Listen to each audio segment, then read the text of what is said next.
Number 9 asks if a equals 1 over x plus 1 over y, what is the value of 1 over a? Now, it might be tempting, well, okay, if a equals this, then why don't I just do this?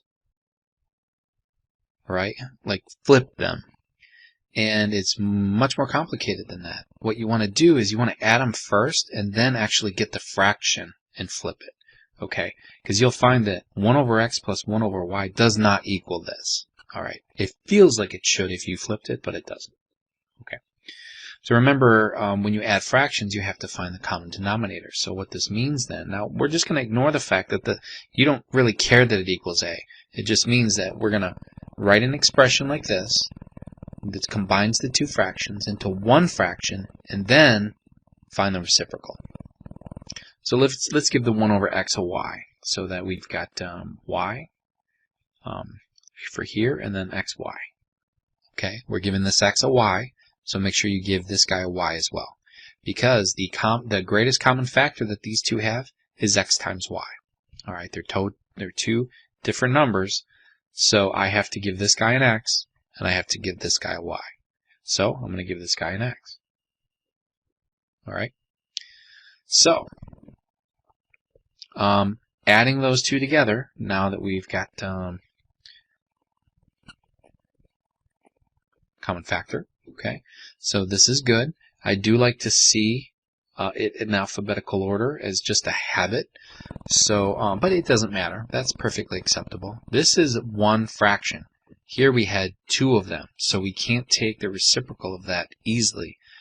Combining it to one fraction, now we can take the reciprocal. So it looks like once I invert this, okay, 1 over a would mean putting the x and the y in the numerator with x plus y in the denominator. So it looks like that is C. Okay, so the answer is C. Moving over to 10, we're looking to solve. That is an equal sign there. And we're kind of find the greatest common factor, right? He has an x and an x minus. Now this is already factored for us. That makes it really easy. He has both of these. So this guy's good. He is the greatest common factor that these two could actually reach. So if I give this guy an x, and I'll make him another color here. Okay, now those two match.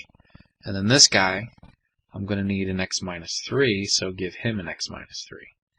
Alright. Now it looks like, luckily, since everything is all even now, I can say that this guy has to equal 2x plus 3 times x minus 3.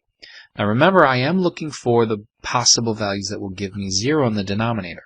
This is what's going to get you on the SAT. Alright?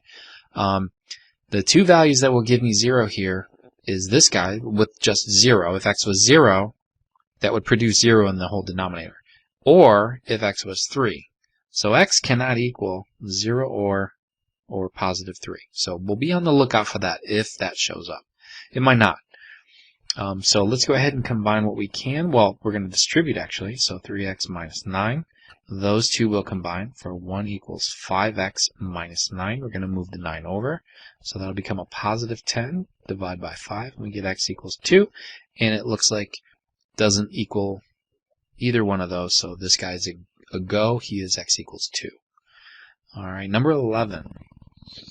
Number 11 is really just, it's not difficult. It's really just knowing how to set this up.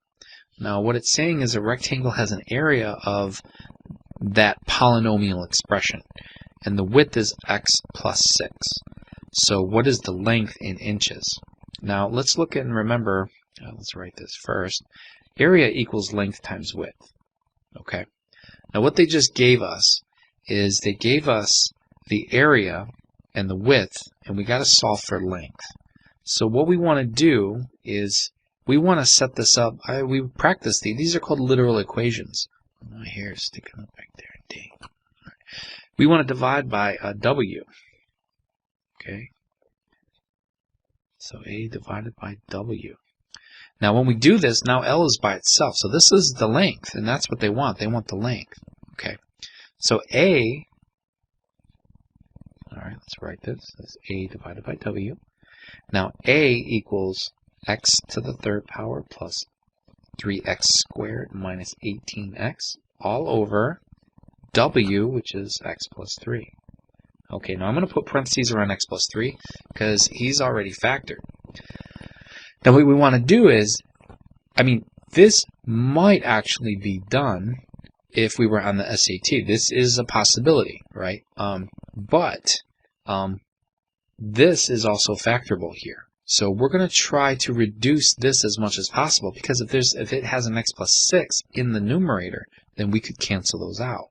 And then we've got a much simpler expression.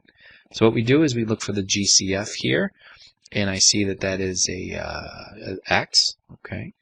So now I got x squared plus 3x. Oh, I'm sorry, I wrote that as a 3. That should be a 2. X squared plus 3x minus 18. Okay. Now, just because I factored out an x doesn't mean I can't cross those out, so I'm going to keep going. I'm looking for factors of negative 18 that add up to 3, and I know that that's positive 6 and negative 3.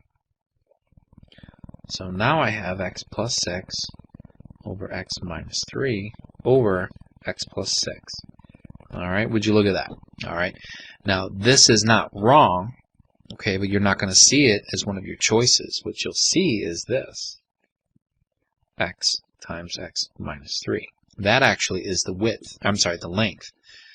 That's the width. And multiplied those two together produces this. Okay. All right, number 12. We've got a. I'm just gonna go ahead and refer to this here. Where we on time? Good. What we're gonna do is we're gonna simplify these. Can't simplify that. Oh, yes, I can actually. Let's see what we get. I've got 4 5s being multiplied on the inside there. Okay. So I can take out one pair, right, of 5s.